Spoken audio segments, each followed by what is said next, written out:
In 2015, all 193 United Nations member countries signed on to 17 Global Sustainable Development Goals, SDGs for short.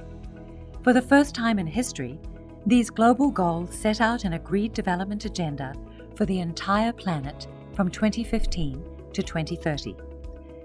All UN member countries recommitted to gender equality, building on previous international commitments, including the Universal Declaration of Human Rights, the Convention on the Elimination of All Forms of Discrimination Against Women, the Beijing Platform for Action, and the Millennium Development Goals.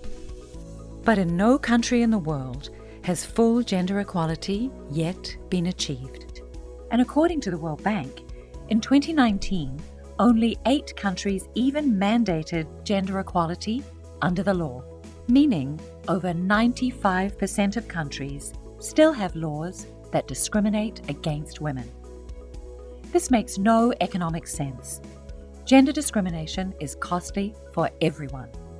UN Women estimates violence against women alone costs $1.5 trillion.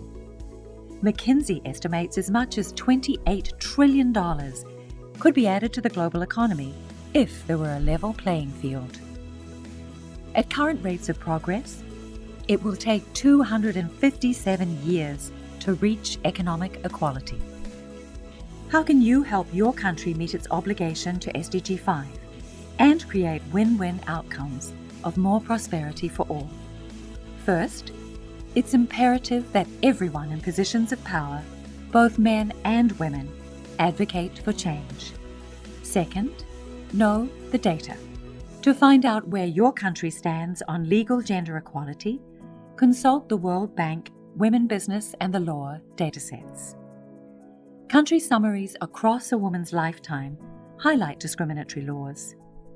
The good news is that since Women, Business and the Law has publicized data, over 200 reforms have been achieved. You can also visit Equality Now for examples of discriminatory laws affecting women and girls over their lifetimes.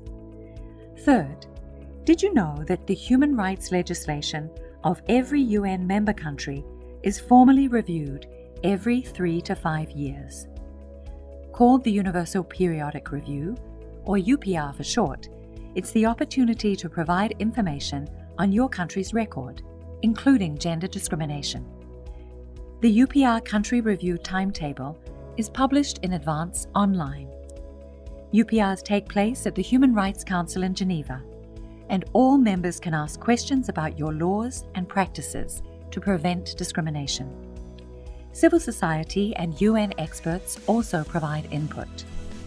This is a great opportunity to prepare for positive change and be recognized. Country reviews by the CEDAW Committee are a key mechanism too. 189 countries have already ratified this international convention. CEDAW is a legally binding treaty. Every 4 years, states party must report to the CEDAW Committee on progress. The committee then issues concluding observations for follow-up action. Parliaments have a key role to play. As a legislator, you can recommend changes to your country's laws be made in accordance with these concluding observations and in advance of the UPR peer review. Consult the CEDAW and World Bank summaries and recommendations for your country. You can take action to ensure gender equality and the empowerment of all women and girls for the benefit of everyone, everywhere.